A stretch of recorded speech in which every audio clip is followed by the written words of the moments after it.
Hey, everybody. Welcome again to the Snap No Tap podcast. How's everybody doing? How you doing, Joe? We have a special guest today. I'll let Joe do all the honors of the introductions. And Hey, Tony. Yeah, I'm actually, I've been under the weather for most of the week. I'd say since midweek. I thought I actually thought I might finally have COVID, but I got a couple tests. It's just been mild cold symptoms, but it's like one of those things back in the old times you would just shake off and kind of go to work or whatever. But now I have to be extra careful. I couldn't go to school, didn't go to work. I haven't been to the gym. So it's kind of like, although I've tested negative, so I've had a couple tests, but initially, like it takes them 48 hours, I guess, before they really consider the test valid. So you have to have symptoms for a little while. So all that time, I've got everybody, around the family kind of on pins and needles because they don't want to be near me because I have the plague now, even more so than normally they want to be away from me, I guess. And so, yeah, I mean, I feel fine though otherwise, but yeah, excited to have Justin here. We just met prior to the podcast. Justin, welcome to the show. Justin Brown. Well, I've known Justin. I've trained Justin. He's a part of the Tri-C program. He's been to my house. So I actually know the man, so he's really a cool dude, very interesting background, not just in martial arts, but in his life in general. And I hope he decides to share some of that with us. But, officially he is as far as work, he's a firefighter and EMT from the great state of Indiana. And welcome, Justin Brown. Thank you, guys. Super excited and honored to be here. Been looking forward to it. We're honored to have you. Thank you for saying yes. No problem. Today is actually my 23rd wedding anniversary, and I'm home alone because the entire family is off on spring break. So I'm spending my anniversary with you guys. Everybody should spend their anniversary with us. It makes for better marriages, I think, right? Yeah, there you go. But yeah, I'm excited. My Boilermakers are playing tonight against Texas, so hopefully we'll get out of the second round of the big dance and do some damage. Yeah, I've been loosely following it because, as you guys, this has been a chaotic for me last 3 days. So I really haven't had much time to watch the games. So I can just see it for moments at a time. But yeah, let's see how let's just see how it plays out. I'm excited to see it.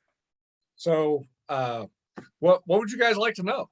Well, tell us your story. Start from the beginning. Well, let's start with the theory of relativity. I mean, what are your thoughts on that? I think it's a good theory. I think it's pretty support sound. It? Yeah. Relatively speaking, yeah. Yeah, I'm originally from Muncie, Indiana.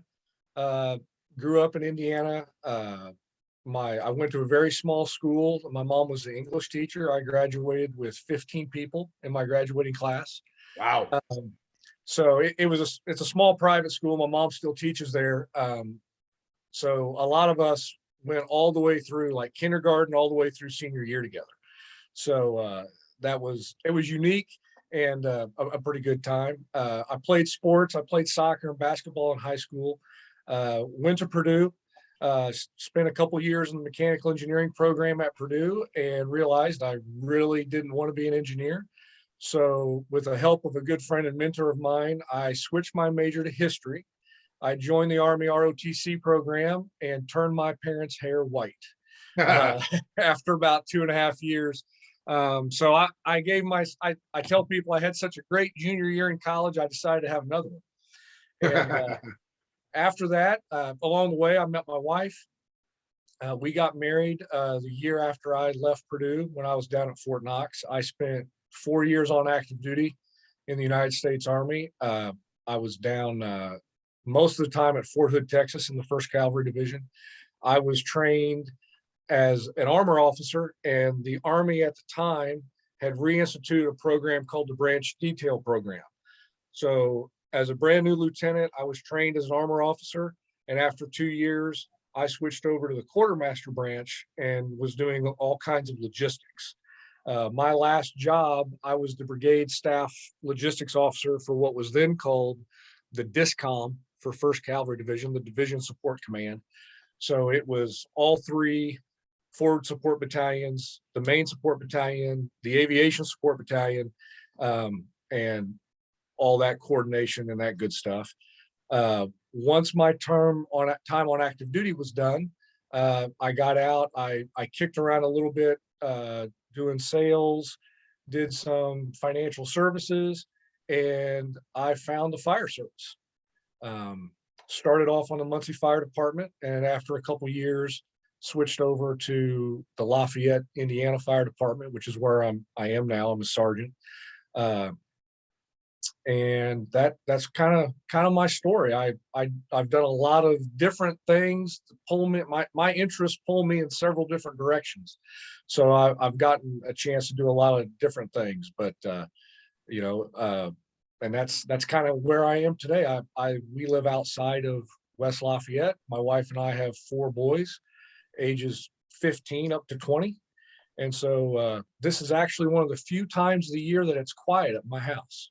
And that's kind of how I got here. Well, what about your martial arts background? That's very interesting. And you reached out because we had a friend of Joe's on here previously, and he did the same martial arts style that you started Yes. in. So I study an art called Bujinkan Budo Taijutsu, which is a mouthful. Most people have never heard of it. It's the Grand Master of Soke is Dr. Masaki Hatsumi over in Japan. And I started in the martial arts at Purdue. My sophomore year, me and a couple buddies in the dorm, we decided we wanted to do something that we'd always wanted to do, but had nothing to do with our major and wasn't something that we had done in high school. And all 3 of us wanted to do martial arts. So at that time, at the beginning of the fall semester, the student organizations on the university would do call outs where you'd go and talk to people and find out what they do. So we decided we'd go to a couple of these call outs. And the first one we went to at the time was called the Purdue NIMPO Club. And Nympho? NIMPO, N-I-N-P-O. Yeah, because sign me up for the other one. Yeah. Not that club. That was a different group. And we went to that call out and we did a training session that night. And I said, I don't need to go any others. This is where I want to be. And so I was in that group for the remaining 4 years that I was at Purdue, and I just kept going. I became the instructor. I was president of it. Some of my best friends on the planet came from that group. We would just get together 3 times a week for about 2.5 hours, and we were young and stupid, didn't know what we were doing, and we just beat each other up, basically. But I fell in love with it, and I've been doing it ever since. So I started my training in 1994, and it's been great. I've been to Japan enough. I've been to Japan several times at this point. I've got to meet people from all over the world, train with them, become friends with them. It's really been a good experience. Well, let's say, so I got a few years on you, and then so when I was young, let's say high school, the ninja craze was upon us. Okay. Oh yeah. A lot of magazines, a lot of movies, Enter the Dragon, but Enter the Ninja. Oh, I love that movie. Yeah. We all saw those movies. Yeah. So, all right. So how would you compare your training to those movie ninja things? Oh, it's about as similar as the firefighting TV shows are to actual firefighting, which means hardly at all. Gotcha. No, so I'll just talk a little bit about the Bujinkan because that's what I've done. The Bujinkan is the organization that Hatsumi Sensei set up. It's actually 9 different martial arts, Japanese arts that we study. Three of them are actual ninjutsu arts, and the other 6 are they would be much more traditional samurai style arts.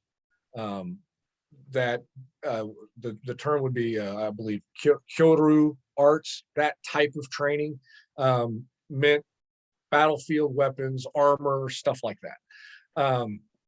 So yeah, not a lot of running around. I mean, we've done that, like gone out in the woods and practice stealth techniques and stuff like that, but not running around throwing shuriken at each other or sneaking up on people and stuff like that. None of that.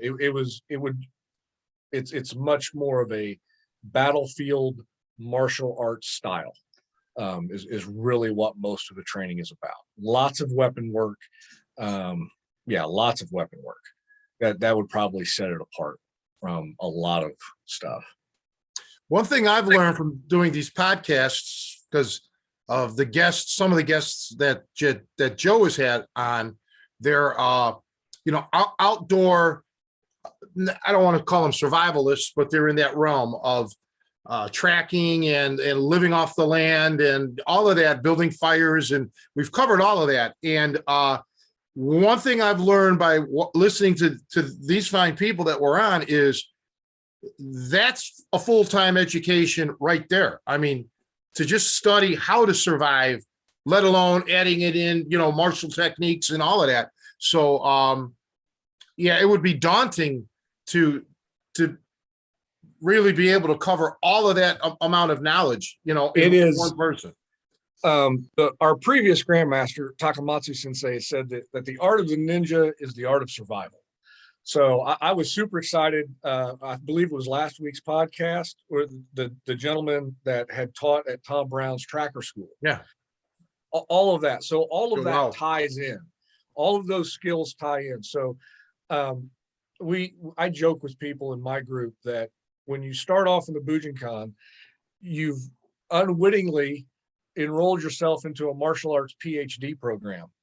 The problem is you've skipped elementary and high school and college and gone right to the PhD, because there is so much stuff to learn, and it's one of the things that's kept me going. There's always something new to learn. There's always something different, a different perspective. Even if you've done a particular technique 1,000 times, there's still something there that you can learn from. So, that's, and we've, my group, we've trained outside.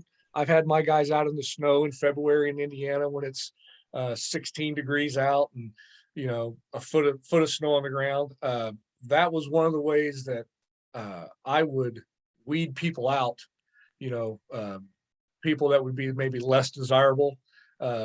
We used to train where I lived before. We trained in an old church empty lot, and people would always come up and they'd say, I want to learn martial arts. Tell me about your art. We talk about it. They're like, well, that sounds really neat. Where do you guys train? And I tell them, and inevitably they'd ask, well, what do you guys do when it rains? And the answer was always, well, we get wet.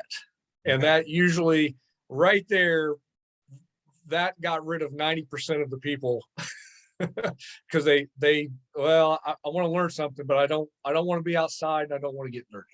Right. Sure. So that was just something I developed because, people expect you to have a place to train or a shop or a storefront, and those are rather expensive, right? Rent is costly. So that's what we do right now. That group over in Muncie is still going strong with 4 or 5 guys, and they train in my friend's garage. So I go over there about once a month and train with those guys. I've got another young lady who allows me to claim her as a student, though she doesn't really need me anymore, down in Austin, Texas. And, just building that network of people that like to train and like to study. Yeah, it's stereotypes, like boxing. It was the seedy boxing gyms, growing up as a kid, you'd watch older movies or television shows, and it was always like this seedy, grubby, boxing gym. Yeah, unfortunately, many times that's kind of how it was, but yeah, it's just people. Yeah, people have these preconceived ideas, and you're right. The rents, especially in certain areas, I know that the rents are skyrocketing now, but even before then, the rents were difficult. So to make, to come up with for people, so they focused a lot on the children's programs, and the adults kind of suffered because now you have a limited amount of time to really teach the meat and potatoes to the adults. But yeah, you gotta pay the rent. And I don't train kids, and except for mine. Yeah. Because what we do, and I want to talk about the Bujinkan a little bit, and just how it's set up, because one of the things I tell prospective students of mine is stay off the internet. Yeah. There's not a whole lot of there's a lot of really bad stuff on the internet. There are plenty of golden nuggets, but just like real golden nuggets, what you've got to get through to find one can be rather daunting. But yeah, we generally don't train kids. The Bujinkan is set up. There are 15 ranks of black belt in the Bujinkan, which makes it a little bit unique among especially Japanese style martial arts. Been that way since the jump.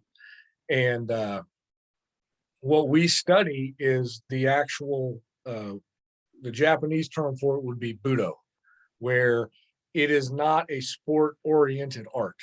It is an art oriented towards real combat techniques. So in my group, we don't do, you wouldn't, some groups do, it kind of depends on the instructor. You won't see a lot of like sparring like you'd see in a boxing gym.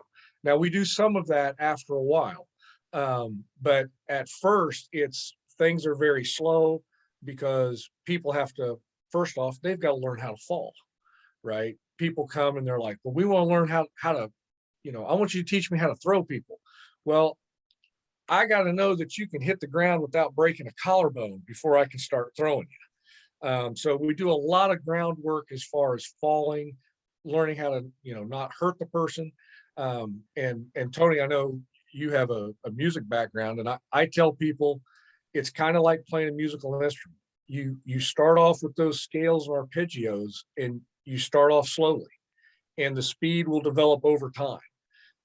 As a way to kind of help the person build up their body, because you can't just throw somebody in right away. And the first day of class, one of my very first classes, we start, if we're doing 3-foot staff that day, and that's the first night that you show up, we're putting a 3-foot stick in your hand, and that's also a little different. Usually in a lot of traditional style martial arts, you don't get to see any weapons until later. And we do that pretty much from the jump. So that's a couple of things that make it unique. Boxing, at least as a kid, the gyms were there weren't classes. Okay. You just went in, you paid the gym fee, and you worked out on your own. And once in a blue moon, a coach would come by and say, hey, snap into it. I mean, if you wanted to get good, or compete or something, then that's a little different. And there would be guys around the gym, but that would show you things. But I would say that boxing, at least, again, this is when I was young, and from the old timers that I talked to, boxing was a lot like pool, where pool players won't share, or they used to not share information. Okay, you wanted to learn, you had to play them for money and get your ass whooped, and then pick up the details kind of like on your own. And that's how a lot of the boxing was, unless you actually wanted to pay, for like private lessons, So I found that kind of unique, that when I finally started learning how to do catch wrestling, I was actually getting like really good private lessons. I mean, I had lessons with my boxing coaches too, don't get me wrong. But as I said, when we would go to the gyms, yeah, it's kind of like, it wasn't like a martial arts school. So your place sounds more like what I would probably be used to, because yeah, I can't relate to like the martial art school thing, because I just was never a part of that. Right. And it's a lot of times. So in my experience, people that are, interested in the Bujinkan, we've got a whole, like a lot of arts, we've got PhDs, architects, doctors, lawyers, a lot of very smart people that they're drawn to it. And a lot of times, and you guys have talked about this in a few other episodes, people aren't used to someone throwing a punch at them. And they're really not used to throwing a punch at someone else, because most people are told since we were little kids, share your toys and play nice with the other kids. Yeah. And then you come to a martial arts class or a boxing class or whatever, and it's, hey, you got to throw a punch, right? And you've got to get used to throwing that punch, get good at it, get used to having punches thrown at you, and then start developing the skill set. Yeah, a lot of endless repetition over A lot and of over. repetition. So, I always tell people have come to me, I want to learn a martial art. And I really have 3 rules for folks that want to learn martial arts. One is pick an art that you're going to like, because after about the first 3 months, when the newness wears off, it's a lot of work, right? And in the Bujinkan, we don't have tournaments. We don't have sporting venues. So if someone's like, well, I want to earn a trophy, this is not the art for you, right? Because you're just going to get beat up a lot, carefully. Not, I don't want to make it sound like we're just taking people out back and you know what I mean, but Yeah. You're going to get hit. So it's going to be a lot of work.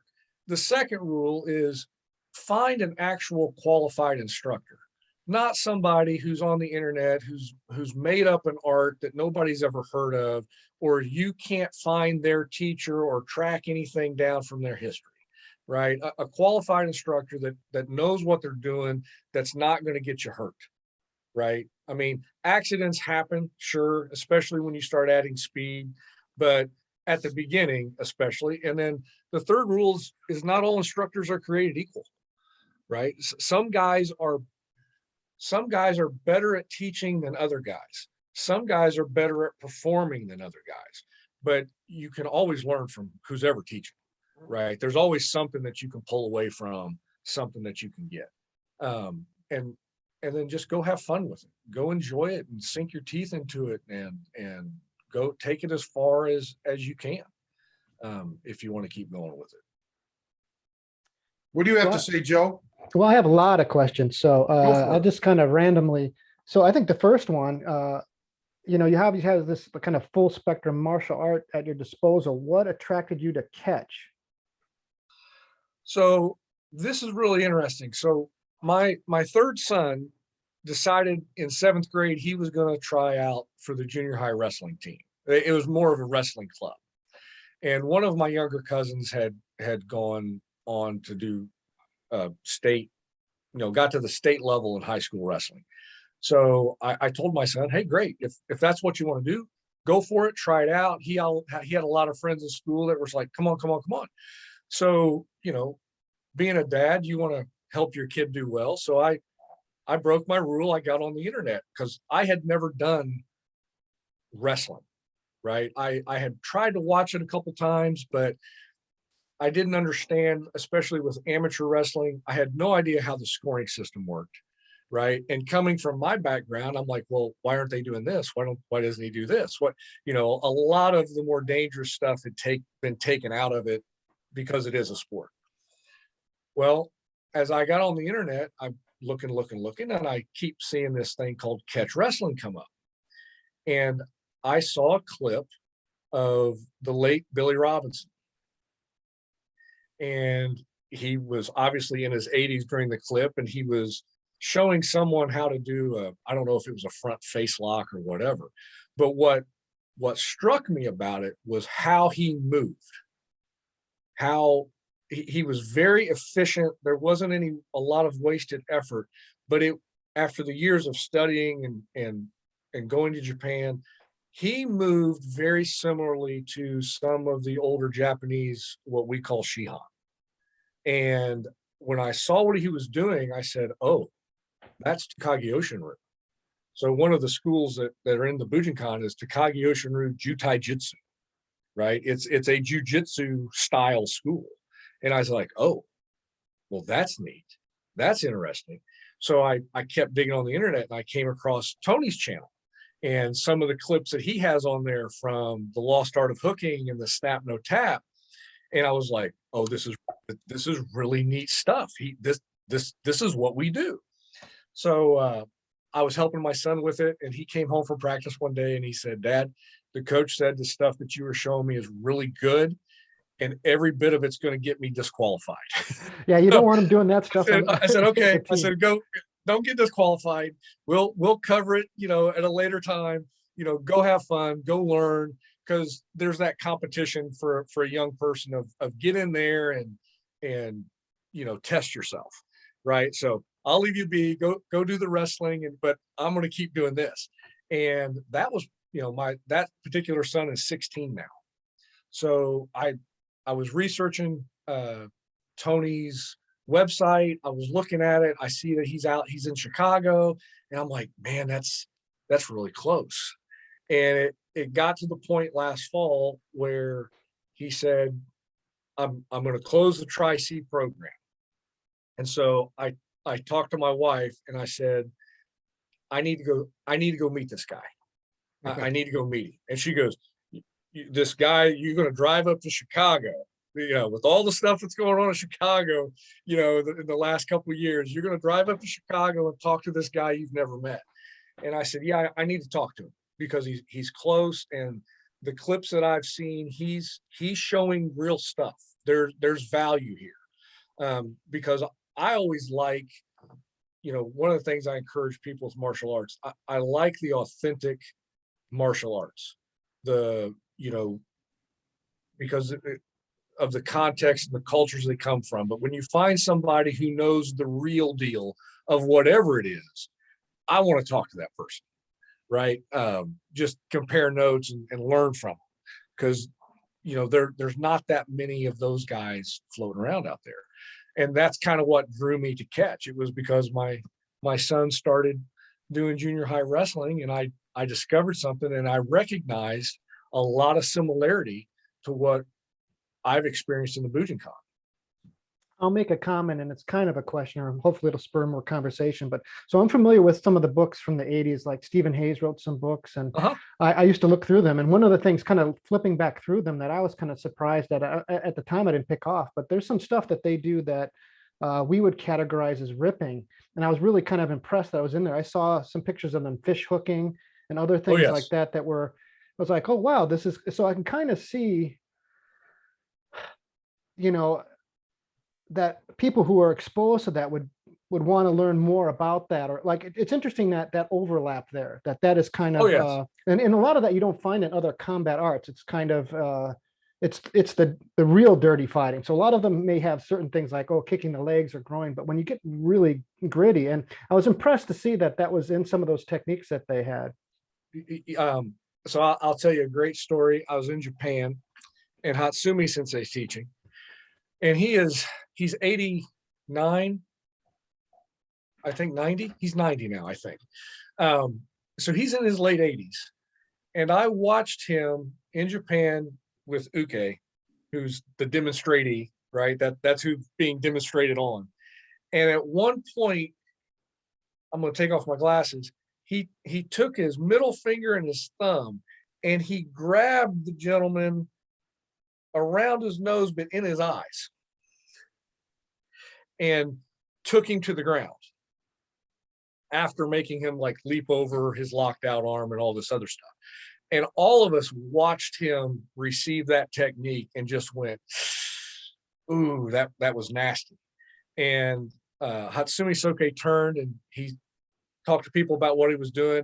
And he gave the gentleman just enough time to kind of get himself right and get the tears out of his eyes, and said, okay. And he says, okay. He goes, okay, once again. And then he did it to him again, and like started to pick him up off the floor by the inside around his nose, but through the eyeballs. So yeah, there's a lot of that, a lot of groin strikes, right? Like we do groin strikes, right? If it's there and it's available, you strike them in the groin. There's a lot of a study of Q-show points in the face that Tony talks about in some of his videos, and how to rip and pressure points that cause severe amounts of pain to people. That's in there. One of the things that, as far as you talk about meshing, Joe, Tony says, well, the maxim of catch wrestling, my whole body as a weapon, your whole body as a target, right? If I can't get the arm, I'll get the hand. If I can't get the hand, I'll get the thumb, right? I'll do that. One of the things in the Bujinkan that's unique, and I'll talk a little bit about like the Budo code. We always assume, at least my group, my teachers always told us, we always assume that the other person is going to be bigger, stronger, and faster than us. So if your opponent is bigger and stronger and faster, how do you survive that fight? Right? I mean, that's a huge question. And so that's really what we study and what we try to work on, developing the skills that will allow for that. And it's tough. It's a lot of fun, but it's very difficult to get that, because, especially I found with younger men, sports world, use muscle, go, go, go. And then you got to tell them, no, don't use muscle. Don't use muscle right now, because what you're doing won't work if the person is stronger than you. You've got to go about that a different way. Yeah, absolutely. If you rely on your attributes, someone's going to have better attributes than you. And, or your attributes eventually will fade with age, as I'm learning. Not that I have great attributes to begin with, but it's kind of one of those two things can be true at once. Like, yeah, you should work on your physical attributes. You should try and be as strong and as fit and as agile as possible. But also, your technique cannot be dependent on that, because again, you're going to run into those bigger people, and that just should be an underlying principle in all martial arts, that you've got to optimize for things like leverage and technique and things that will not fade with age. Right. And and what if there's more than one guy, right? Or you're sick that day, or you're sick that day, or one of the things I would do is a good friend of mine, she's went to school with her in college. We trained together. She's about 5'4" and weighs about 115 pounds. And I'll take a big guy and pull the two of them out. And I've done this before, and put a knife in her hand and say, now who's stronger? Right? Because you're not gonna muscle your way through that live blade. Right. So, well, you can, but it's not going to go well for you. Right. But yeah, there's a lot of crossover, and I think that's just part of Budo, right? Those rips, and they're nasty and devastating, and people don't really understand it, because very few people have seen it. And I find if you do it to someone a little too early in their training, they quit, because they just can't handle it. Let me interject quickly here. Just a little update, because I believe I'll be able to probably stay on the podcast for a while here. The hospital just called regarding my mother, and there's been a significant update, life-changing update. So, oh no, her kidneys are back to functioning. She was dehydrated, and obviously they're going to keep her again tonight. But the doctor, basically asked me, what do you want to do? So I'm going to be getting a phone call from the social worker to set up to try to get her at least into some short-term care facility. So I'll be waiting on that. So that's life altering for her and for myself, because things will be changing quickly, all of a sudden out of the blue. So I will keep everybody abreast of that. So this week will be a very chaotic week for me. Probably I'll be, I don't know what I'll be. I gotta see what's up. Well, I know everybody who's listening and us are going to be praying for you and your mom. Well, if people don't know the backstory, she collapsed here Friday. Found her on the kitchen floor. I was in the other room. The caretaker was with her, and we had to call 911, and she's been in a hospital since Friday. But yeah, one of the social workers called me Friday late after I got back from the hospital, talking about short-term, long-term care, and gave me a list of, facilities that I have to look at. Unfortunately, and I want to explain this to people, since I won't be having a caretaker now, they would like me to go to these facilities and check them out in person. Well, I can't if there's nobody to watch my mother. So if I can just get her into a short-term facility, which I'm sure will be okay, and that'll free up my time to go to these other facilities and see. But now, again, there may be a waiting list. There's normally a waiting list for these long-term care facilities. So, yeah, but that's where it's at right now. As I said, I just got the phone. I just got the phone call. Okay, so we got that clear. I'll keep everybody updated. Getting back to our special guest, and hello, Nico. I haven't seen you in a while. Hey, Tony. Hey, guys. Yeah, so let me interject with the, because you guys are talking about the ripping, and so kind of like with the boxing, or even wrestling, straight wrestling. I was always taught, what my coaches always were like, don't depend on one technique. So for example, let's say you just throw a jab. Don't expect that jab to knock the guy out. It's a setup for other moves. Same with wrestling. You feint, you shoot in, if you can't get the double, if you can't get the single, you switch to the double, or you go to something else, high crotch, whatever. And that's how it is with me with ripping. Not that the rip itself may or may, on some persons, that may be all there is to it. You rip their eyeball out, that's it. But I always looked at it and approached it as a means to an end. That's just another step along the way to the ultimate, the ultimate end. So I never put, my big maxim is don't ever put your eggs in one basket, or don't go down a dead end street. And to hark back to Joe Cardinal's comment about he saw the rips in the books. And through the years, I remember on the internet back in the 90s, people just thinking that's all I need. I don't need to learn how to wrestle. I don't need to know how to box or whatever. I'll just poke the guy in the eye, let's say, right? Or I'll just fish hook him. It doesn't work that way. You have to know how to handle a man. You have to know how to control a guy. It's all about control. So that kind of leads into something I wanted to make sure we talked about. So, Tony, you mentioned there's a big curriculum to the Bujinkan. Something like, I don't know, 2,300 different techniques. What we do in my group and really across the Bujinkan of the guys that I've trained with is kind of a principles-based approach. We have what we call the Budo Code. And these are 9 things that have to happen for any technique to work. But we're really looking at different principles. So we have in the Bujinkan what we call the Kihon Happo, the basic 8.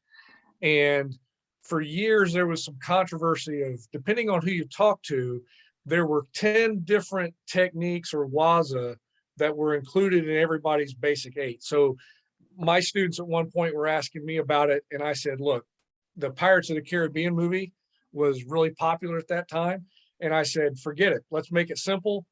Learn all 10 of them, and we'll just call them the 10 pieces of 8.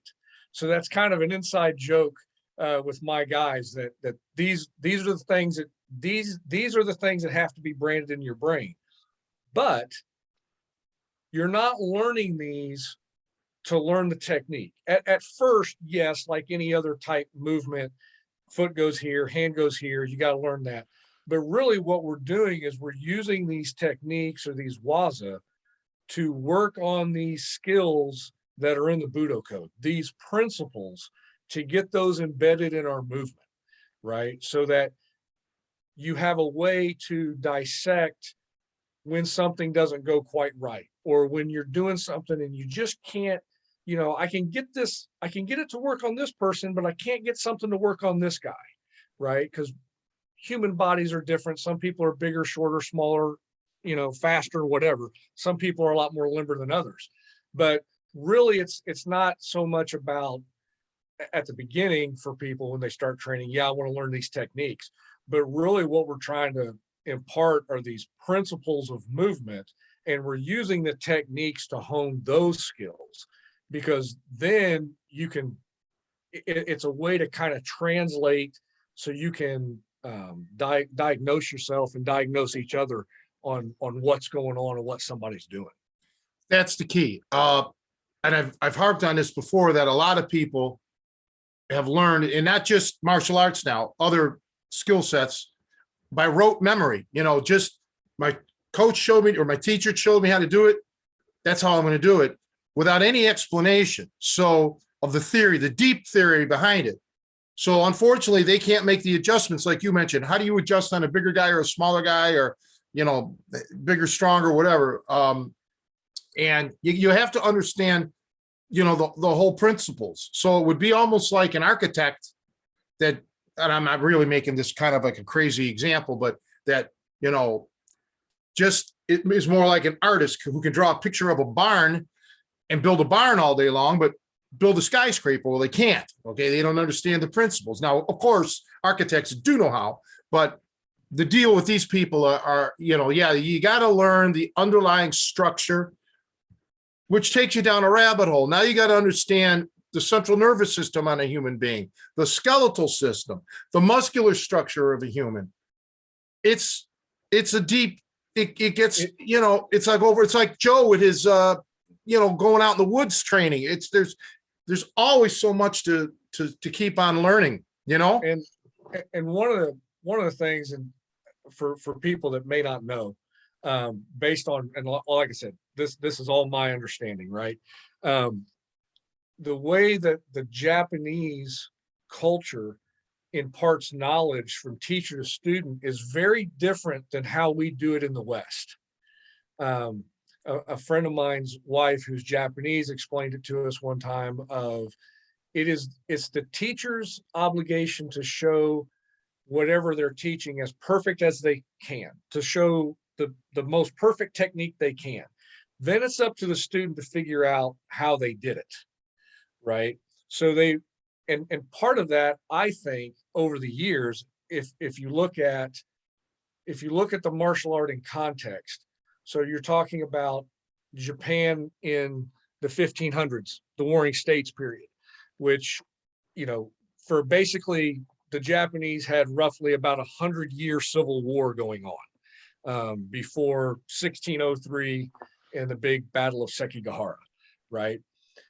Well, and I always talk about people, by and large, this is a world before firearms.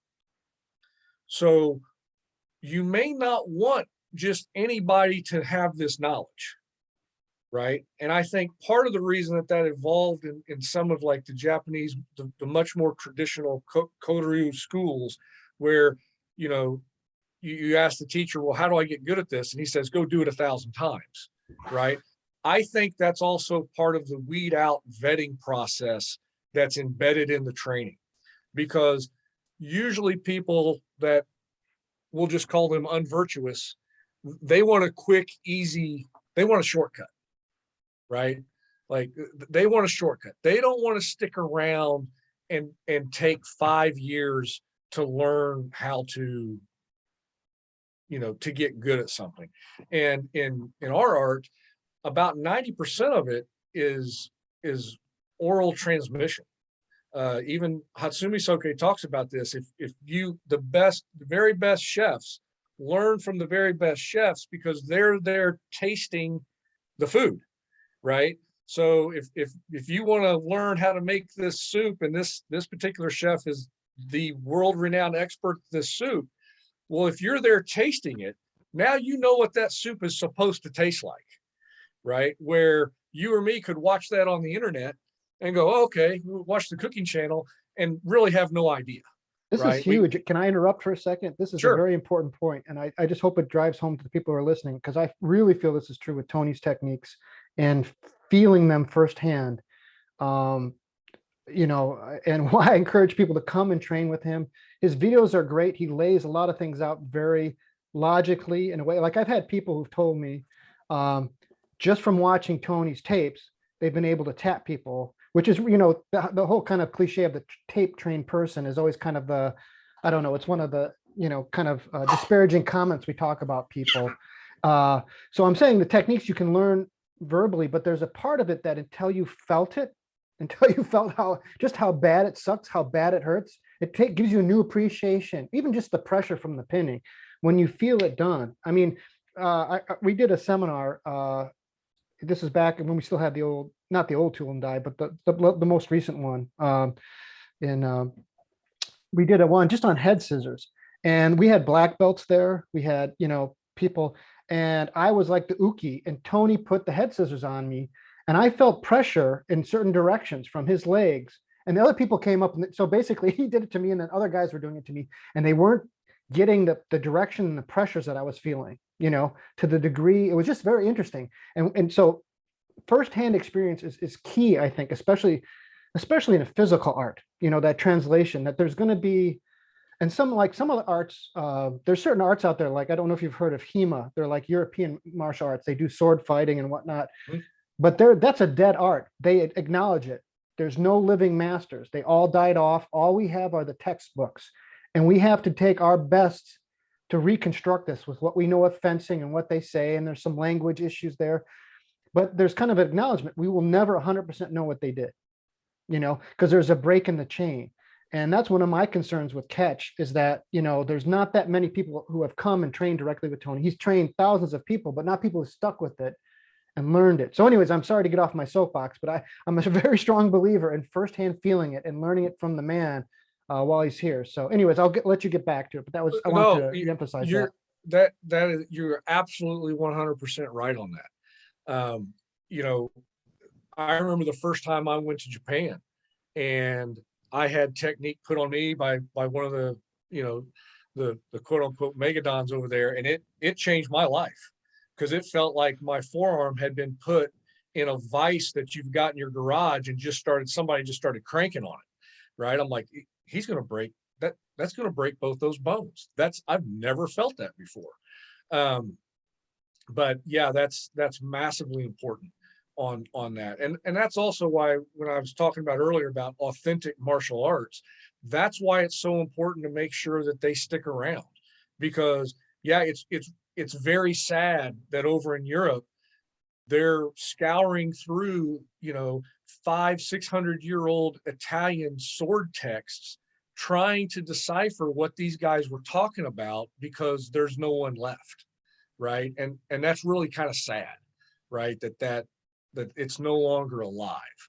But yeah, that's definitely a big component to it of experiencing that firsthand. Yeah, when I first started learning this, well, of course I'd seen professional wrestling on local television in Cleveland, just local. We didn't have, this is before the WWF or WWE or anything. We just had what was called big time wrestling. I believe that's what it was called. And you had certain people that would be on there, but some older guys where you'd see some moves, some like submissions, some were ridiculous, but you look at it and like, okay. And then when I started learning this and feeling them, it was unbelievable, because even though pro wrestling was always fake, the pain that I was in was far worse than the fake wrestlers that were pretending to be in pain. So, and then as I got a little bit older, with my coach, he's like, well, none of those guys know anything. So they don't even know how to fake it because they've never felt the real thing. Ever, not even once in their life. So it's kind of hard for them to fake it because in their mind they can't fathom what it's like. Just so yeah, I'm all about learning how to. Yeah, I've always said that to people. You've got to come and feel this. Let me put some holds. Go ahead. Well, I want to talk about this some more because I know Joe's got more questions for me. But there are two movies that I always tell new students, if you're going to come train me, you have to watch these two movies. And one of them is Kung Fu Panda, the first one. And not because in order to do this in any of these truly Budo arts that we're talking about, you know, you watch that movie and the main character Po is getting his butt kicked. There's a huge training montage where he's just getting beat up and he doesn't even care because he just wants to learn Kung Fu so bad. He's so geeked out about it. It doesn't even matter that the instructor doesn't like him. The other students don't like him. He's learning it and he's doing it and he's loving it. And you got to have a little bit of that in you because the training is hard. Pain hurts, right? People are like, oh, well, that's fake. Well, have you ever had somebody put you in that position? Because it doesn't feel good, right? But there's got to be that. I think a person has to have that in there to where they're going to be willing to suffer. You know, that's really you're suffering for your art, whether it's, you know, like you did with catch or whatever it is. There's a suffering that takes place there that as a student, you have to find somewhat enjoyable. Right? If as weird as that sounds, because that's what I mean by you've got to find an art that you like, you know, like the gentleman talking about starting fires, and yeah, you got to enjoy being out there in the rain trying to get that thing to go if that's what you're into. Yeah, I agree. There has to be a degree. There's a degree of masochism and there's a degree of sadism in a way as well as far as the guy applying the hold. But yeah, I mean, I know like when we watch a lot of submission stuff, you'll see that, you know, the guys aren't in really any pain until the very end. Then when they feel danger, they tap out. But in essence, they were never in any pain. They were in jeopardy. They weren't in pain.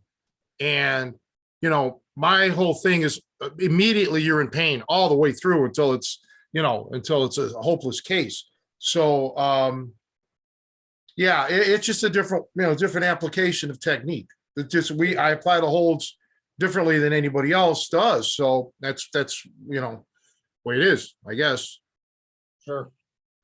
Joe, you had another question? Yeah, so you mentioned that you had trained in a session with Hatsumi. I guess kind of twofold. How many times did you train with him? And then what are your general impressions of him, like firsthand? Well, so how many times? First time I went to Japan was 2000. And then I was between the Army and starting in the fire service, and we were broke. And that's when we decided to start the baby factory. So I didn't get to go back to Japan for quite a while till about 2013, but was training at seminars all over the place in the meantime. And until COVID, I was going every other year. And usually when I go for about 9 to 11 days, because that's about how much my body can handle.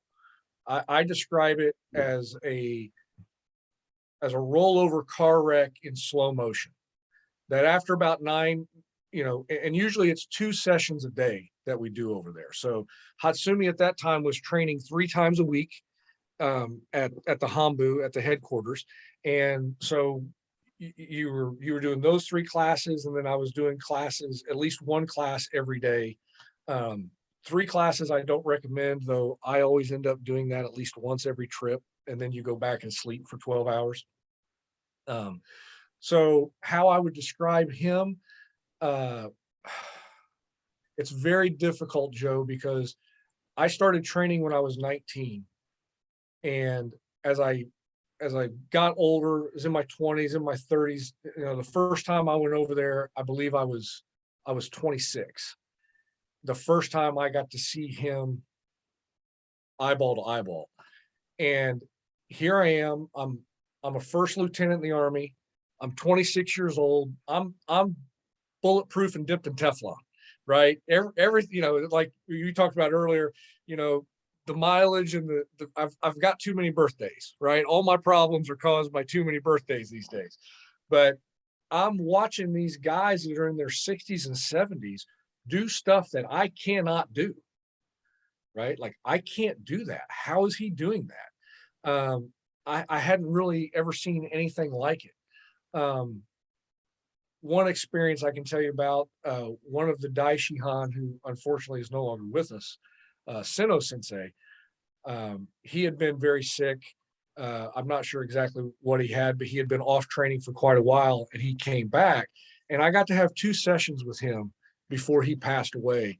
And when he walked in the room, he just looked like a very kind Japanese grandpa, right? He just looked like somebody's grandpa that happened to be Japanese. But there was something about him. He had a feel about him that I had recognized from a lot of war veterans, right? There was just, we would call it a kamai. There was just a sense about him. And so he, of course, pulls me out to be the uke. And he looks and says, grab, punch. So, okay. I go to grab and punch. And the only way that I can describe it is like if you've ever seen an octopus or a squid on National Geographic spray ink and then disappear and then kill the fish or the crab or what, it was like poof, and he was gone. And I remember just for a moment going, please, Sensei, don't injure me because I need my body. I'm a fireman. I need my body for my job. And suddenly I saw the ceiling, the wall, the floor, boom, right? And kind of, and he's there, he smiles. He's like, okay, hi, okay, let's do it again, right? And it was just that sense of like, where did he go? And I trained enough at that point to know, I know I'm getting hit, but I don't know where it's coming from. It's a lot like that, where you think you've got him, or you think you're going to hit him, and boom, he's gone. Another story, you guys will enjoy this. So we're training in Japan, and this is how I got on another of the Daishihan's radar. I'm training with my friend Gina, who went to college with, and this was during a Nagato Sensei class. And he had shown a technique, and I had no idea what he did. I didn't know what he did. I didn't know how he did it. So I'm just kind of, I'm like Po and Kung Fu Panda. I'm just happy to be there, and I'm trying it. And a friend of ours down the way, who'd been training for quite a while, looks at me and says, Justin, that's not the technique Sensei showed. Well, the Japanese, that's a show of disrespect, right? If the instructor shows one technique, you need to endeavor to do what the instructor shows. And I looked over at my friend and I said, I know. And he just got this look of terror on his face. And he's like, what do you mean? I said, man, I have no idea what Sensei did. I'm not being disrespectful. I'm just incompetent. Well, unbeknownst to me, Sensei's right behind me. And I hear this chuckle. And he's like, oh, okay, stop. And then he goes over to my friend Gina and says, Gina, you watch, teach him. And then he proceeds to do the technique on me again.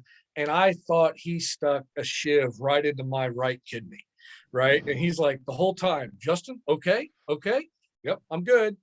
Each class that trip, he pulled me out and would just do a little bit more to see where I was, a little bit more, a little bit rougher, a little bit rougher. And now when I go back, he pulls me out every time. But he just kind of chuckled. I'm like, look, I'm lost here in this class because these guys are so good.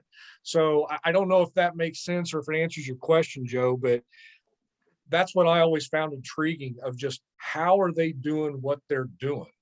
Because I can't get him, right? I've tried to get him and paid the price for it. So Does that answer it? Or Well, it definitely gives us some perspective on, someone who's had firsthand experience with their higher level instructors, you so know. you know how Tony talks about it causes pain the entire time, right? The higher level instructors, you don't know that you're in trouble until it's too late. So it's very similar to what Tony talks about on like snap, no tap, or what in catch is considered a hook. The difference is you don't know that it's coming. It's all of a sudden, boom, it's there and it's too late.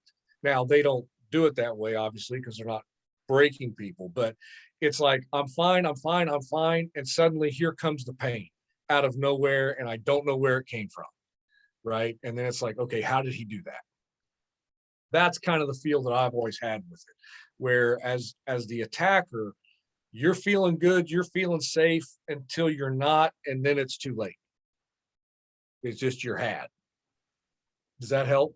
Oh yeah, definitely. I want to ask, so obviously you're instructing now, you've been with this for many years. So you're at a black belt level of a certain degree. Does that mean, I'm aware there's something called, is it the Saki test? Am I pronouncing that correctly? The Cecchine, not to be confused with sake.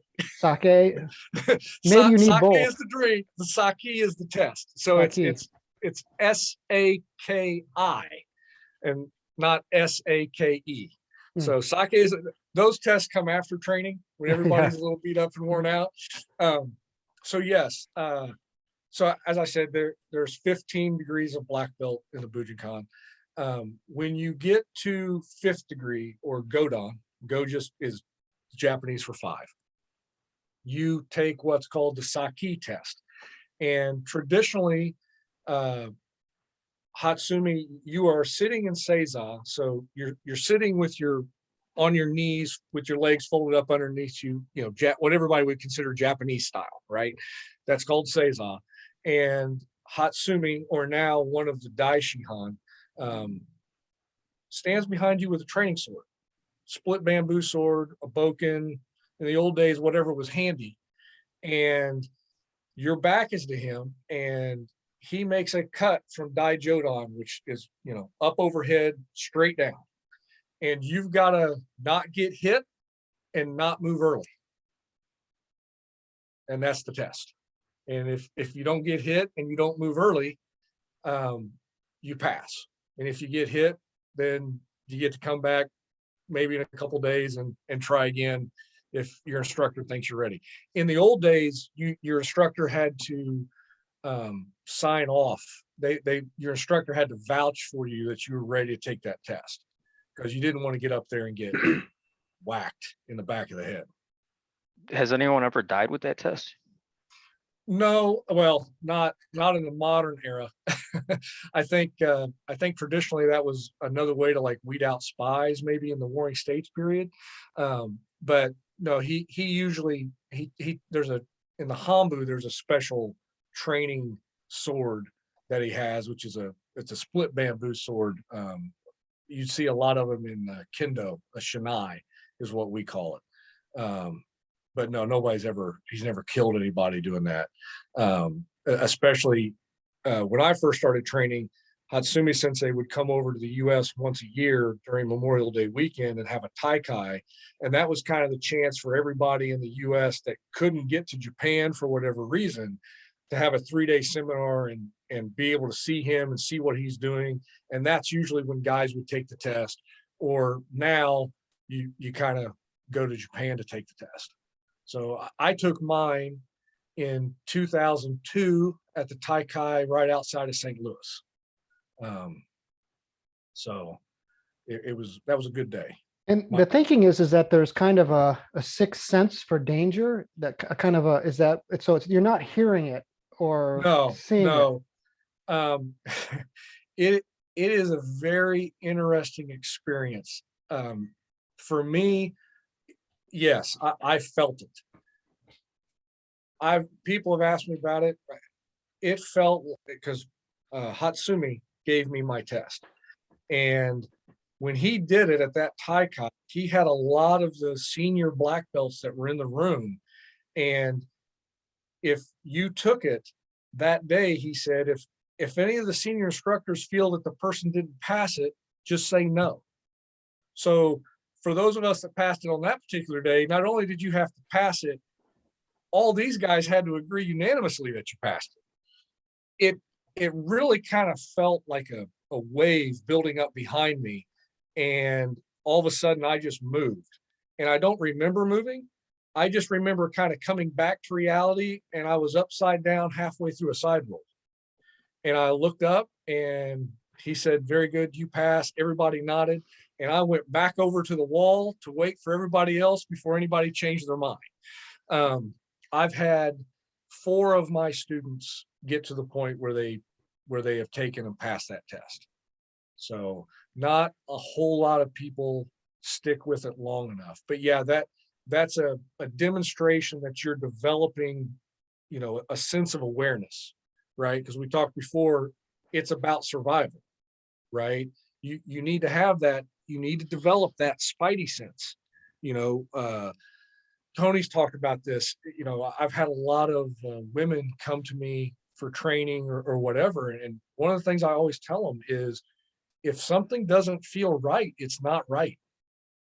Don't go there, right? Trust that instinct. When you get the hair on your arm start standing up, or something just feels off, believe that, right? Like we have a golden doodle named Dude, and I've only ever heard him growl once at somebody. So that's kind of a litmus test when someone comes to the house.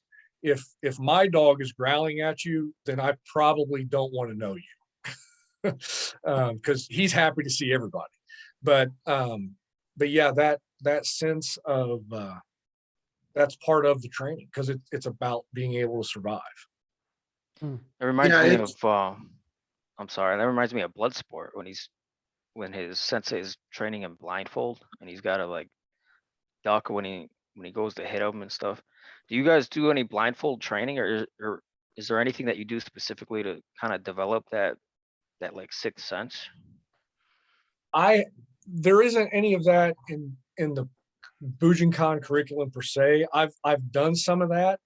And really that, is it's more like a sensory, what's the word I'm looking for? Deprivation. Thank you. Sensory deprivation, where, you've got to listen to your ears. You got to obviously listen to your ears, listen through your ears, and start noticing things and just kind of turning that on, because that's a skill that needs to be practiced. And I've done that in fires. When you're inside a house fire, you can't see anything. There's just black smoke everywhere. So you have to learn to listen. I found fires by listening, and then maybe you turn the corner and there's like a blurry orange glow, but you can hear the crackling first before you find it a lot of times. But a lot of that is just, when people are training, Nico, a lot of people that come to the Bujinkan are not Division I athletes, right?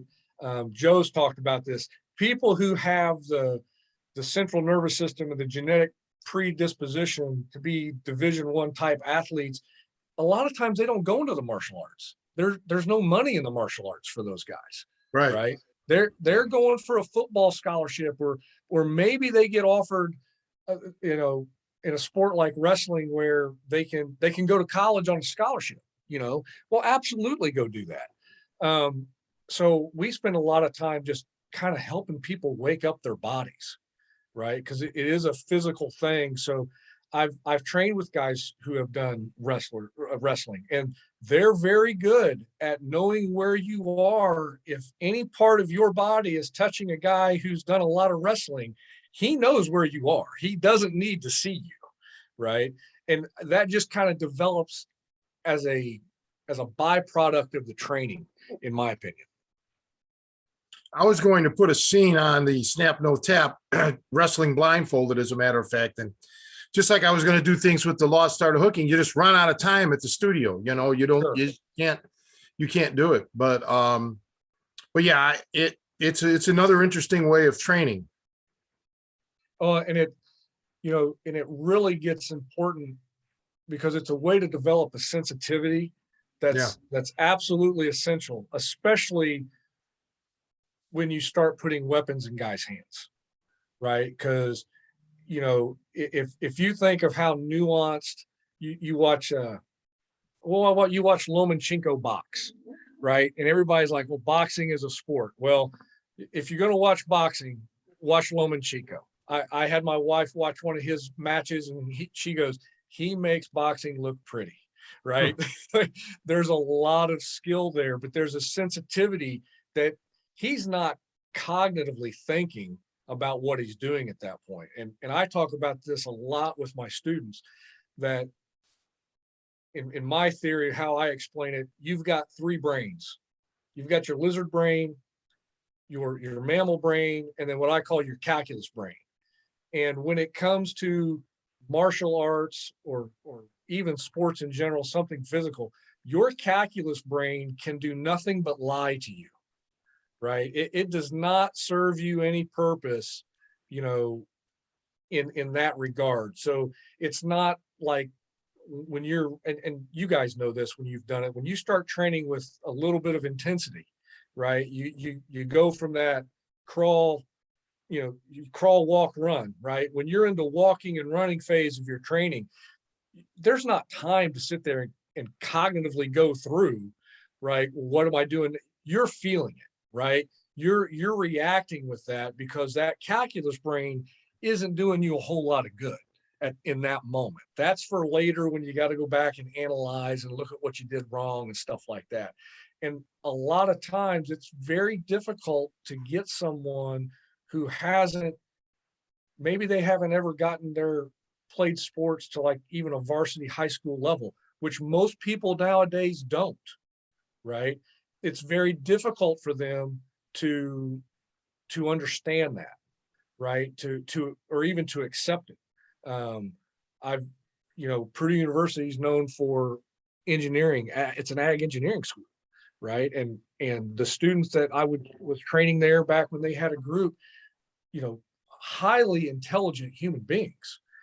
But some of them almost could barely put one foot in front of the other, because they spent all their time and effort in that calculus brain. And that's why I call it the calculus brain. You try juggling a ball, try doing juggling and doing calculus, right? It's something's you're gonna drop the ball, right? But that's part of that I find a lot of people have difficulty with. I've struggled with, that when you're in that moment doing that, the reason for that training and the reason why we all train is because in the moment, you're not going to know what to do. Your brain isn't going to tell you he's doing this and he's doing that. There's not time for that. And that's really inherent when we put training weapons in people's hands. Now, let me switch gears about the training. Where'd you do your fire training? I did my fire training when I started with the Muncie Fire Department. So my training was in Indiana. To be a fireman, either professional or volunteer, you have to do a 24-hour mandatory firefighter class. It's a state certification. All the certifications are through the Indiana Department of Homeland Security. So we went through 2 weeks when I hired in on Muncie, 2 weeks to cover the mandatory firefighter and hazmat awareness and operations level. And then we were thrown on a truck, and it was on the job training.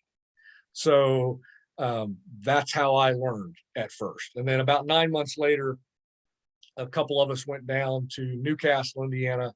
They had a firefighter 1 and 2 certifications course that we took. But by that time, I was very fortunate at the beginning of my career in that regard. My first 6 months in the fire service, I was inside 26 burning buildings while they were on fire. Wow. So you learn quick, right? So when I got to the firefighter 1 and 2 certification training, the three of us had kind of all hired in together and come up together. I mean, that was a party, right? It's like, oh, we're just hanging out. This is no big deal. But yeah, my first fire, one of my lieutenants, a very good guy whose nickname was Superman. He got a second, third degree burn on his face in that fire. It was a 3-story Victorian house that had a slate roof. So the roof didn't vent. So the whole thing became a giant easy bake oven.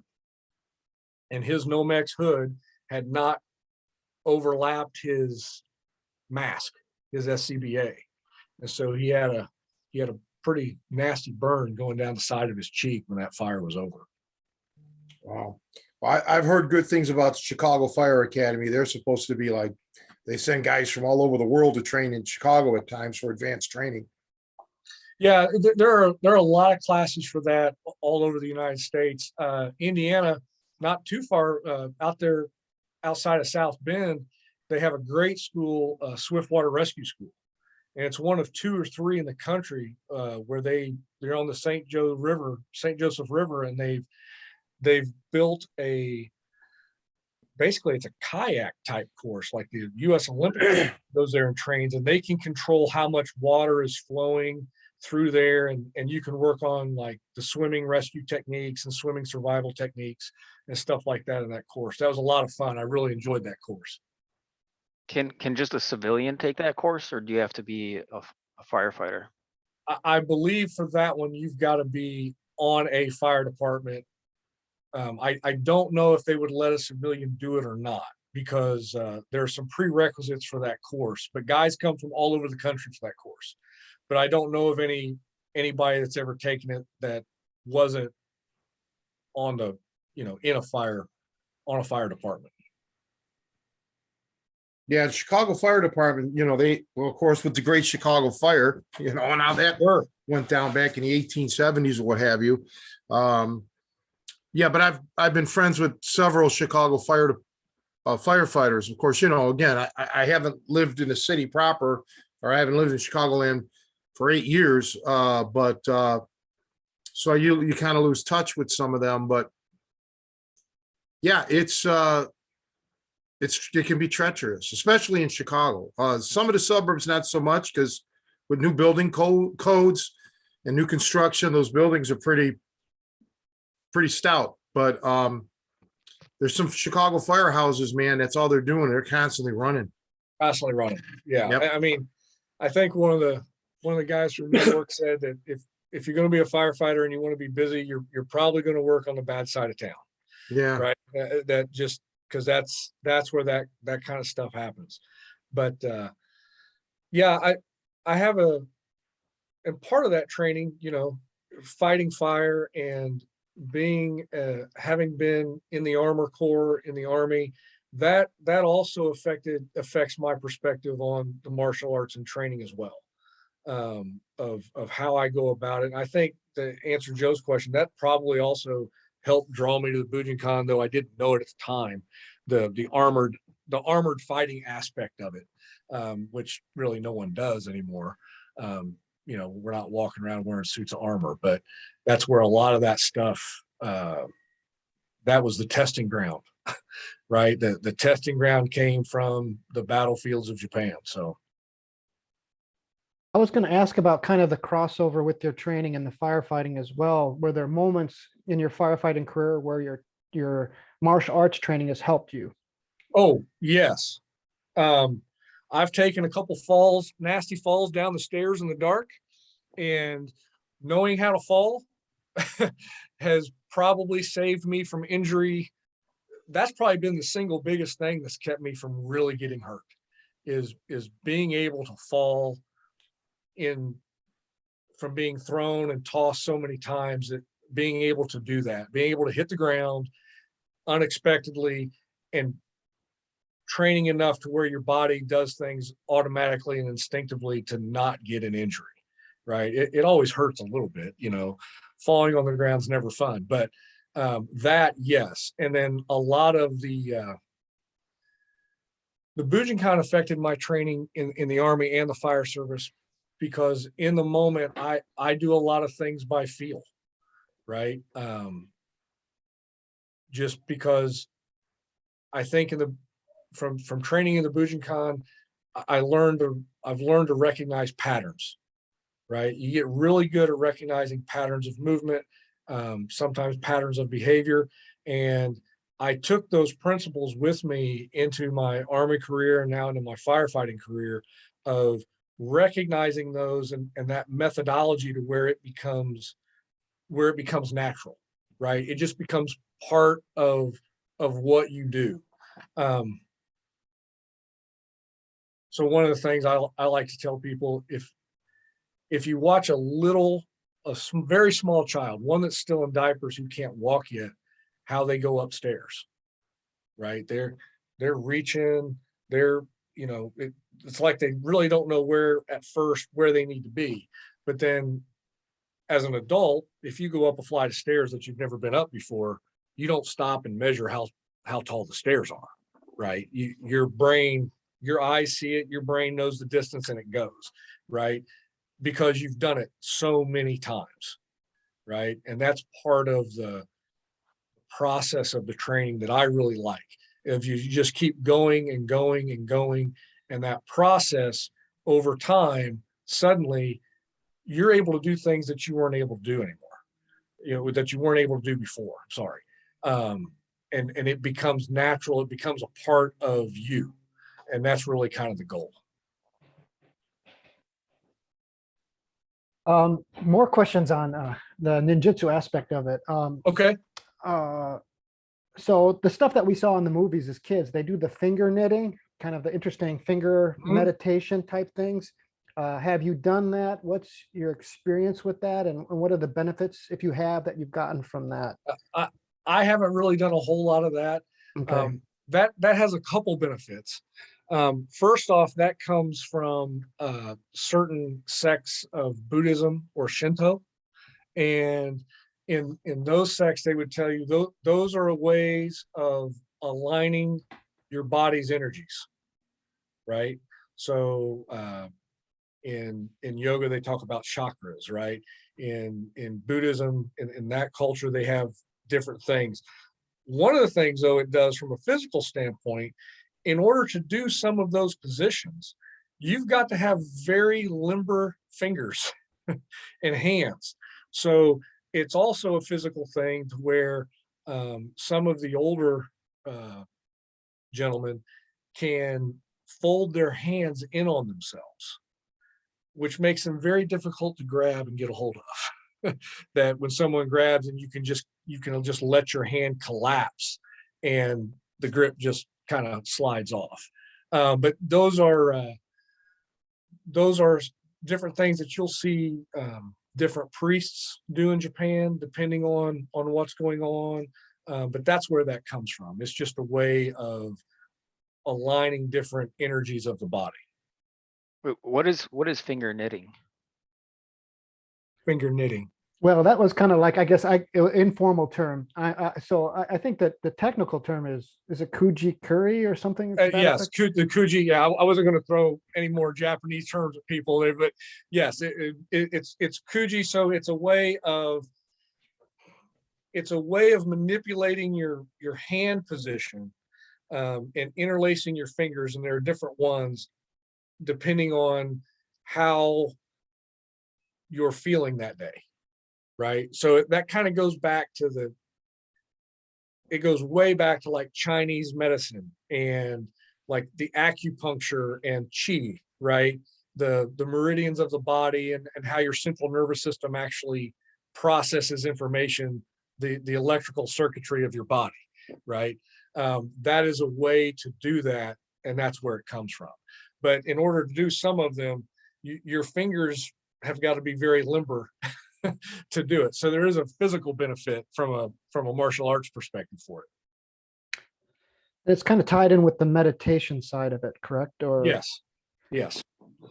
So yeah, there's that too. But you don't focus on that as much?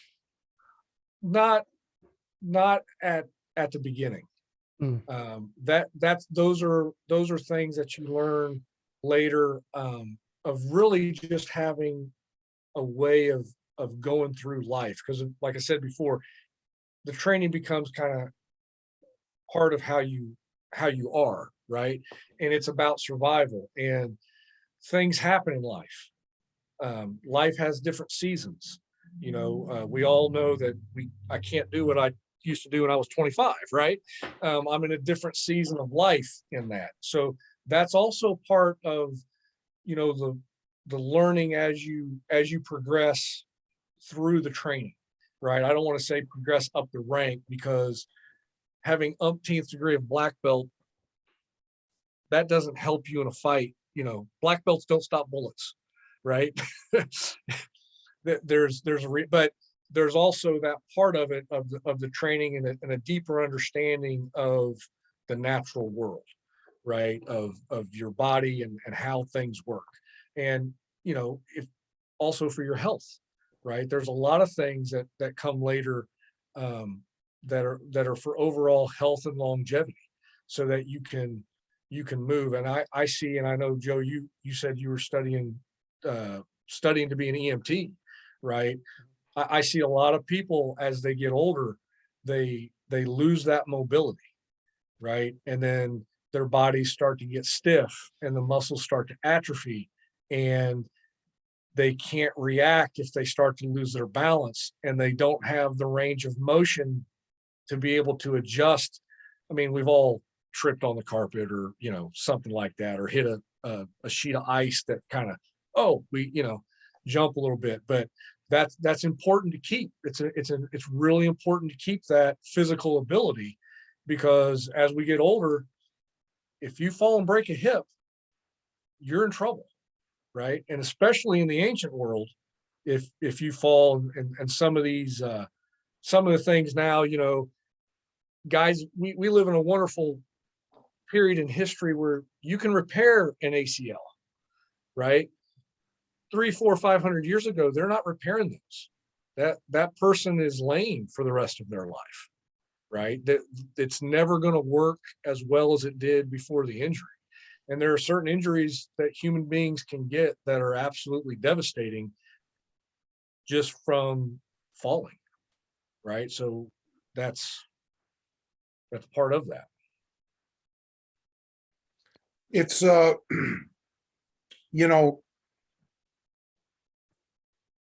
part of from the people that I've talked that have done martial arts their whole life, black belts, not Brazilian jiu-jitsu guys, but traditional martial arts, be it Chinese or be it, Japanese or even Korean.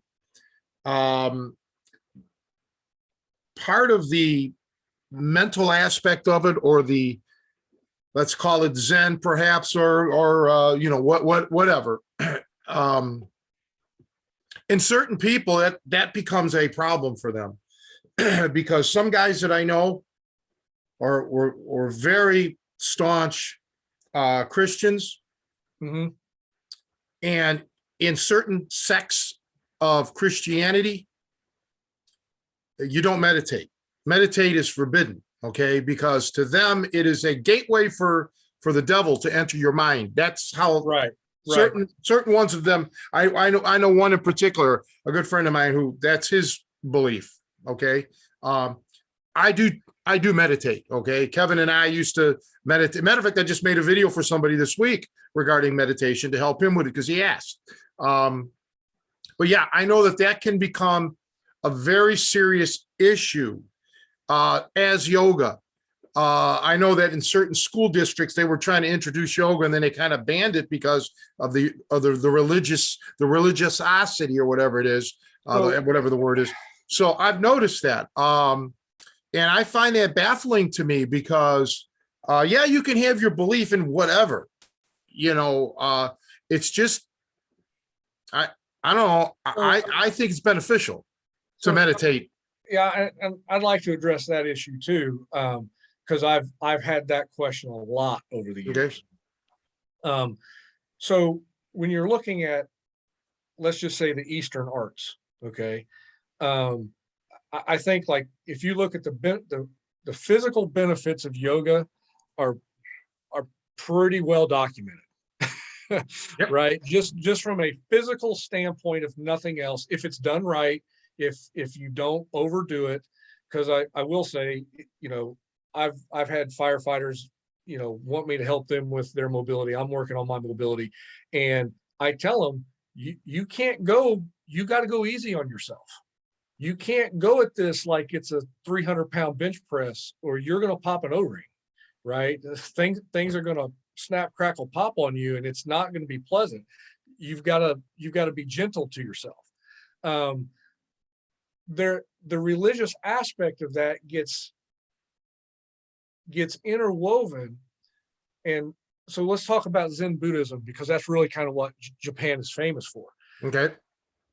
Just if you take the religiosity of it out, what are those guys really trying to do? If anybody that's actually been in a life or death confrontation, not a sport, not an MMA match, where all of a sudden you're in a situation and it's not obvious that you're going to make it home, right? Someone that comes up with some very bad intentions, right? People are traumatized by that, right? I mean, we see that all the time, and we have a term for it. It's called post-traumatic stress disorder. Mhm. And I always ask people, if you're living in the warring states period of Japan, where everything you do is hand-to-hand combat, do you think maybe those guys had some PTSD going on? Right? Yeah, And sure. Sure. So a very natural thing for those guys to be able to do is, hey, let's sit those guys down and let's teach them how to breathe and calm their mind. Because if you've ever dealt with anyone that has PTSD, they can't turn it off, right? One young man that went to my high school years after me came back from Iraq, and he had a lot of difficulty being inside like Walmart, being around crowds. It was triggering his fight or flight from his combat experience. So I'm going outside, I'm smoking a cigarette. Well, cigarette's probably not great for his health, but it's better than him, losing it in the middle of Walmart, right? Mentally. So from that perspective, it's not an accident that if you study a lot of the old Japanese samurai, that when they kind of retired, they all became priests.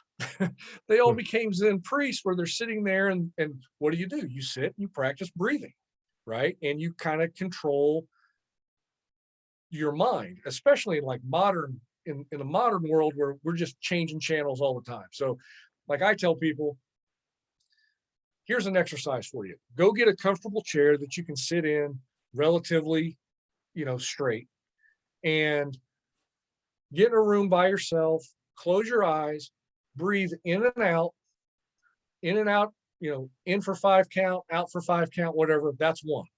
See if you can get to 10 without losing count.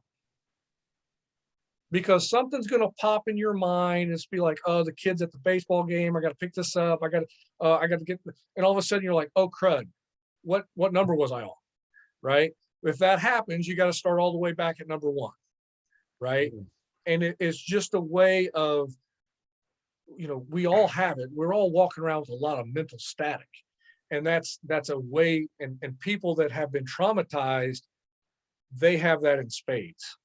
In my experience, right? And it's a way to help deal with that. We see, thank God now they're finally recognizing it, that they have service dogs for veterans that have PTSD, right? And you see those guys, and you can go on YouTube and they're talking about, this dog saved my life, right? We've got this whole thing in our society of what is it, the 22, where we lose however many veterans every hour to suicide, right? Why is that happening? Well, because these men and women have been traumatized. They've seen the worst of humanity in warfare, and we haven't really done a great job of giving them the tools to deal with it. If you look at guys that came back, particularly from Vietnam, that my father's generation, right? I had a Vietnam retired major tell me, in World War II, the average infantryman in the European theater saw 50 days of actual combat a year, which is a lot. And according to him, in Vietnam, because of the advent of the helicopter and its use in tactics, that number went up over 200. So you had these Vietnam vets coming back that had seen, when you go day to day, yes, they spent a year in Vietnam versus a year in Europe, but how many hours did they spend actually under fire, right? And they were experiencing all the negative side effects from that. So that's a lot of it that people don't understand if they haven't really studied warfare and killing and what it does to a human being psychologically, both being a victim of it and perpetrating it, right? So now there is a religious aspect to that, but as far as those benefits from it, I don't think that those can really be ignored, right? That and I'm not saying I sell everything you have and go become a Zen Buddhist, right? I wouldn't condone that, but there are useful things there, right? Because human beings haven't changed in the last several thousand years.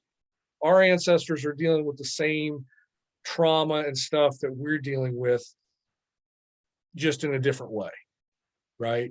So I don't think it's an accident that when, like, Miyamoto Musashi, when he retires from sword fighting at age 30, goes and spends the last 20 years of his life at a Buddhist monastery, right? And then decides to write the Book of Five Rings, right?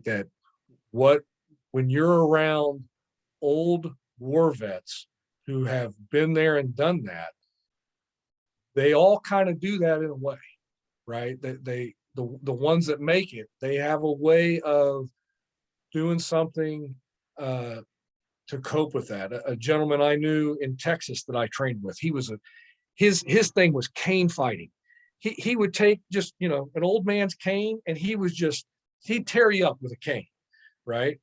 He'd been Marine Force Recon in Vietnam, done 3 tours in Vietnam, and he had a pond full of catfish and a giant cowbell, and he would go out every day and ring the bell, and you'd see these huge, these big hog catfish come up, and he'd have buckets of basically carp feed that he'd toss them in there. And it was known all around, you don't go fishing in that man's catfish pond. Those are his pets, right? If you mess with those catfish, bad things are going to happen to you, because that was his daily ritual, right? Of how he processed it. And you see that a little bit in the fire service. I call it the firefighter insanity, where you're dealing with chaos, so often that we end up doing silly little things in the firehouse to combat that. Like, we don't have assigned seating at the dinner table, Nico, but that's my chair. You're sitting in my chair, but we don't have assigned seating, but that's the chair I sit in, right? Because it's a way for me to, hey, there's the cabinet of coffee mugs, go get you one, but don't get the blue one, because that one's mine, right? It's not mine, but that's the one I use, and hey, don't do that, right? And people don't understand that, but after a while of get on the truck and you really don't have any idea what you're dealing with, and you going into chaos, that's a way psychologically to combat that, right? If that makes sense. And those are a couple silly examples, but that's a real thing, right? I have it. And I've found in my observation, after about 7 or 8 years, I have a coffee cup at work that's mine, right? Yeah. And if it's not in the cabinet, I want to know, where is it? Who's got it? Who took it? Damn it, Proby.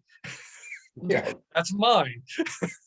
Well, hey man, I just got it out of the cabinet. I understand, but that's mine.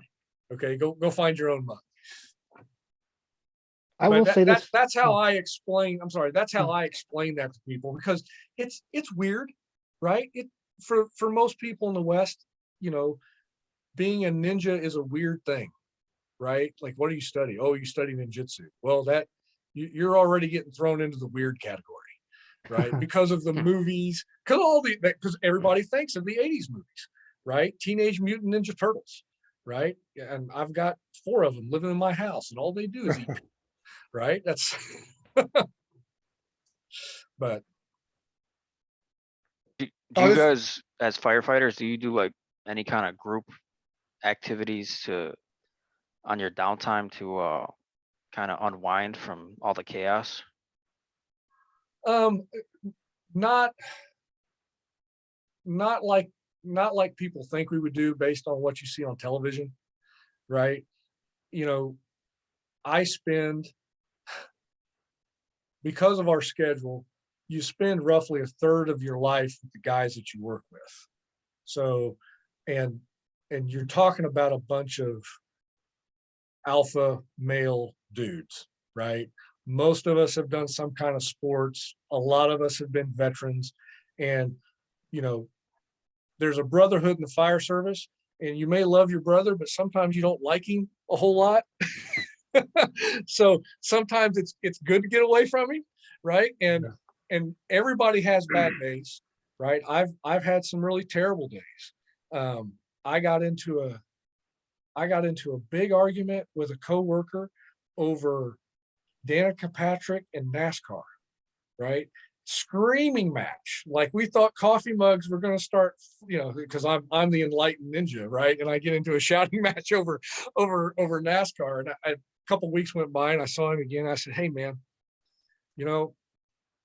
I don't mind if we fight and argue, but could we fight about something other than NASCAR? Because I really don't care about NASCAR, right? I don't know who any of the drivers are. So if we're going to argue and fight with each other, can we do it about something that really matters? Because I don't care, right? I couldn't tell you who won the Daytona 500 this year. I don't care enough about it. It's silly to fight over it." And he was like, "Yeah, man, that was pretty dumb," right? But in a normal work environment, we would have probably both been in HR and lost our jobs, right? Because the firehouse is a unique place because you live with your coworkers. So there's a bond that ends up forming that, even guys that you may not necessarily like, you're going to do stuff for when, life happens, right? Or you learn how to get along. And that's a big part of the job. A big part of that job is, can you be, if most people live in an apartment or the downstairs of your house with 4 guys for 24 hours a day and their coworkers, right? And dealing with those personalities and being able to get along, right? There's a lot of give and take that has to happen for that to work. Yeah, it is an interesting dynamic. And in Chicago, they have the big rivalry between the police department and the fire department. And they normally have every year boxing. Okay. Sure. Chicago cops against the Chicago firefighters. And, yeah, I've always said, well, the firemen are actually at a big advantage because I know the firehouses. I've been to a few, and they have little gyms. Some of them have them set up, or the heavy bags. They can work out, whereas the copper has to do it on his off time. And not get paid for it. But I always look at that as a very friendly rivalry. Yeah. I love the police officers because I don't want to do their job. But there's some friendly teasing that goes on every once in a while. But the guys that I've talked to, I don't want to do their job and they don't want to do mine, right? They're like, you guys are nuts for doing what you do. But I think that's just a wiring thing. Yeah. That I've always said that if you want to know if somebody would be a police or firefighter, if you hand a future police officer a taser, he's going to look at it, he's going to clear it, he's going to do it, and he's going to set it back on the table. The future fireman will take that taser and point it right at his buddy and shoot him with it to see if it works. Right. That's why they don't give firefighters tasers, because we would just be shooting each other all day around the engine house with it. Wow. Yeah, I guess many, many years ago, probably even before I was born, for sure before I lived in Chicago, I think like in the Old Man Daily, the cops were going to go on strike. So I think Daly was going to just start issuing sidearms to the fire department and like make them temporary police officers or something like that. It's probably like in the late 60s or something, I heard. And I remember I knew a fire lieutenant, Chicago fire lieutenant. He actually was a boxer in World War II on a Navy, like he was fleet champ or something. But anyway, he's like, and he was serious about this. He said, we could do a police officer's job. It's just a matter of memorizing words, laws. But he says, you can't put a fire hose in a cop's hand or anybody, but he specifically was like, cop, you got to know how to fight a fire. You just have to know how to fight a fire. It's not like just point a hose. There's more to it, And I liken that, Tony, to like the old, armor versus infantry, right? It's a very different mindset, right? It's just a different mindset. It's a different wiring that guys kind of sink their teeth into. And they're always complaining about each other or dissing on each other or whatever, but it's just it's a completely different thing, right? To be a police officer, that's a completely different mindset. They got to worry about so many other things that we don't, and vice versa. Yeah. We show up and those guys, by and large, they've already made sure the scene is safe. Yeah. Right. I don't have to worry about getting attacked when I'm going in and fighting a fire, because the police officers, if there was something bad going on in that regard, they've already cleared that area out for us. So I don't have to worry about that. And that's why I'm like, hey, those guys are great, right? Just please don't park the cruiser in front of the burning house, because we need that space, right? Right. Which is kind of a standing joke around here about it. No, I've had friends that are both coppers and firefighters, and there's a lot more similarities. Well, I'm just talking about the people that I know, right? I'm not in either profession, but yeah, the people that I know, there's a lot more similarities, I think, than some of them want to admit. Oh yeah. But there is some cross-pollination. Sometimes what I found is they'll, like, this is coming from the police angle. Sometimes some of the coppers I knew would give a firefighter a break. Others are like, I'm gonna nail him harder. Because he should know better. Well, yeah, and yeah, I guess, yeah, it's just, but it's interesting. But here, at least in Chicago, the firefighters, they have a lot of side businesses because they have time off, and they do a lot of like home repairs, lawn care, things like that. And depending on the neighborhood in Chicago, a lot of the folks will get, like, if they need something done around the house, they'll hire the fireman's company, right? And you'd be surprised. These guys make a killing. I mean, they work for it. Don't get me wrong. I'm not saying it's handed to them, but yeah, they got a lucrative side job. And I think that's part of the rib with the Chicago police officers, because Chicago coppers don't have that time. They can't do that. They don't have that luxury. But I mean, I don't know. I've heard both sides. Well, in the fire service, we get guys from a big, very varied backgrounds, but a lot of guys came up through, maybe they worked construction before they were a firefighter, or they did HVAC. They were working in that industry before they became firemen, and then they just kind of they want something to do, and well, hey, this is what I know. They just keep doing what they were doing before, maybe part-time or on a side gig or something like that. I haven't done too much of that, because to me, the best part about being a firefighter is the schedule, because after being, like I told you guys before, after being on active duty and never knowing from one day to the next when I would be home, right? I use my schedule to be able to hang out with my boys when they were little, right? To take them to the baseball games and the swim practices and stuff like that whenever I could, because my dad had a job where he wasn't able to do that. And that's what it afforded me. And Good. that was important to me. But, yeah, now that my kids have their own social lives, it's like, okay, then maybe I'll, so, and then of course I do this too. So, it's a lot of fun.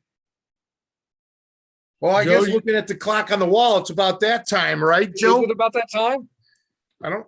Joe, Yeah, do you have we're- any other we're going- ninja questions for me? Oh, I got a million of them. I will have to do another session, I think, just when to get me started. But I will make an observation. I think it's super cool that, obviously you have your main martial art that you're training, but you're willing to look outside to other arts, specifically catch, and kind of appreciate what it can add to your game, so to speak. I've seen that with a few other people. We have some people who do Krav Maga, and things like that. And they're like, oh, wow, this catch thing can work for me too. What I'm trying to achieve with my training and things. And I think, it's cool to see someone trying to integrate, what Tony does and the catch into other arts and keeping your mind open there.